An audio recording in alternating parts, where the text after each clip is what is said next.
Hi everyone, I hope you're very well. Feels very strange to be out filming again. It's fair to say I'm going to be quite rusty at this whole YouTube thing, so forgive any lapses in the quality of this video.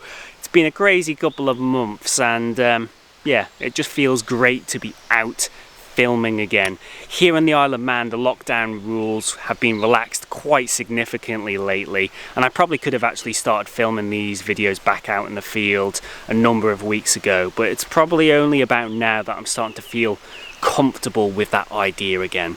So this morning I've come to a forested glen in the heart of the island. It's about 7 in the morning, and my objective here is to hike up the glen to a beautiful secluded waterfall that I haven't actually photographed in years, so I'm particularly excited at what I can achieve at this location.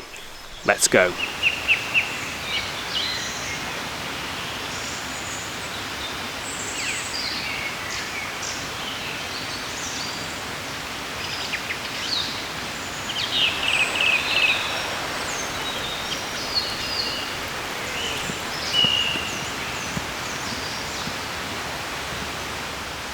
What an absolutely gorgeous walk that was through the forest.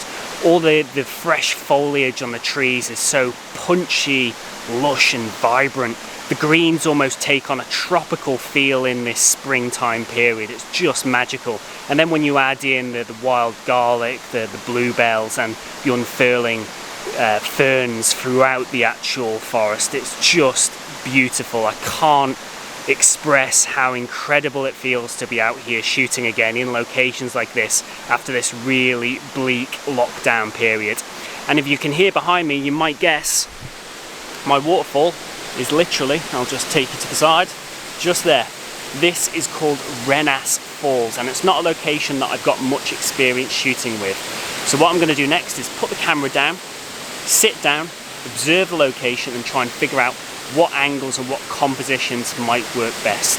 It's always a mistake in landscape photography to try and rush your shots.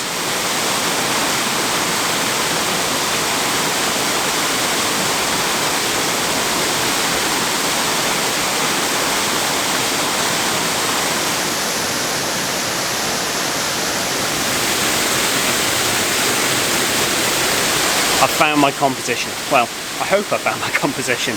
You can see the walkway that I was just on here.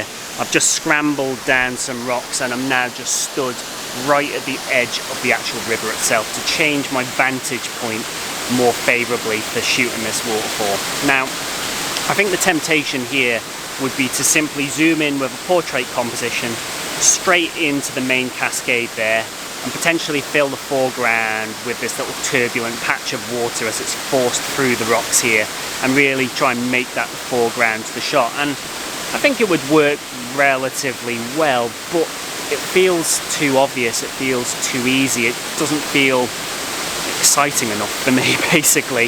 So I've tried hard to try and think of something else, and like a lightning bolt, it hit me. This bit of water here is the key to this shot, and it may not seem obvious, but there is movement there. Basically, as the water is forced through these rocks and heads that way downstream, this little secluded patch of water here is relatively still, but what it's doing is the water here is moving faster and it ends up turning this little patch of water. So all these little bubbles you can see here, which are caused by the waterfall, they're actually slowly spinning around this pool. And I think if I can get the right exposure time here, I can actually get a beautiful spiral effect in this pool of water, and that can be my foreground. So basically, composition wise, I think this spiral is going to sit bottom right in a portrait composition, and then the cascade of water itself is going to sit off center out to the left. So I'm going to try and set my tripod down in the water here, try and get the sort of the right sort of position to glue the whole shot together, and then I'll talk you through the actual settings I'm going to use.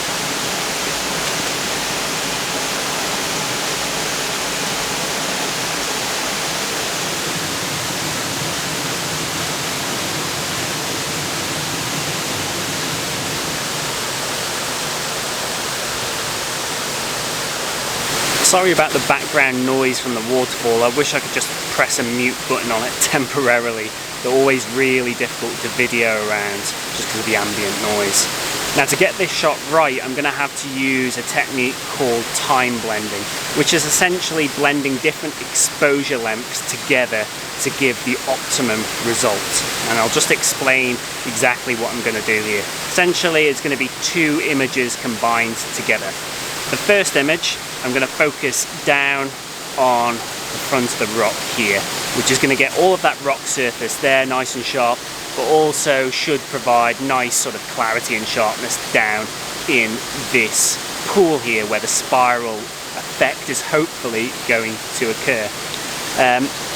But in order to capture the movement of those bubbles, I need to use a longer exposure time, because just watch them, they're pretty slow.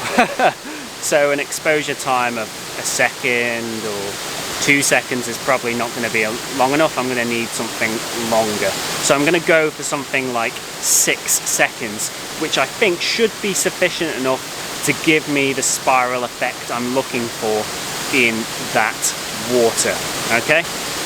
Now the second shot that I'm going to use, I'm going to go for a different shutter speed. So the second shot, I'm going to focus back on those sort of mid-ground rocks there. That's going to get all of this bit of the image and the background waterfall nice and sharp. And the shutter speed I'm going to go for that part of the image is about ½ a second. And that should allow me to pick up nice crisp detail in this falling water while also still capturing a degree of movement in it. It also avoids the problem of blowing out the whites and the highlights in this cascade of water here and turning it into ugly looking sort of cotton candy kind of look. It's just really not that appealing.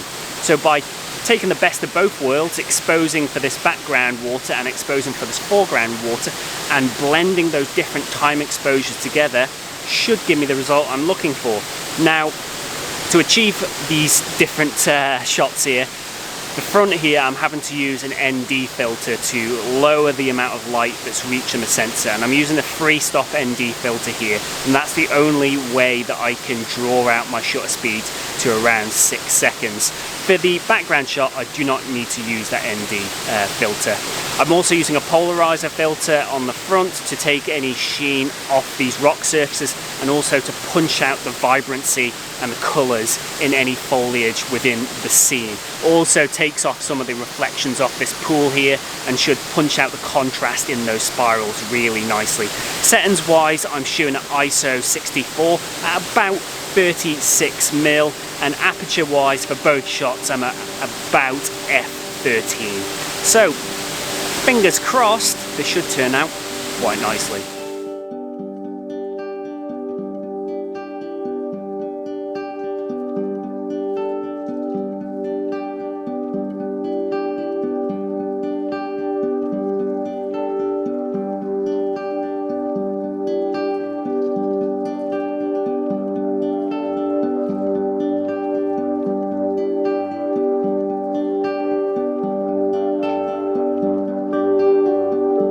I'm really pleased how that shot has turned out. I think it looks quite nice on the back of the LCD there, and I think when I finally blend my different exposures together, it's really going to take it to another level.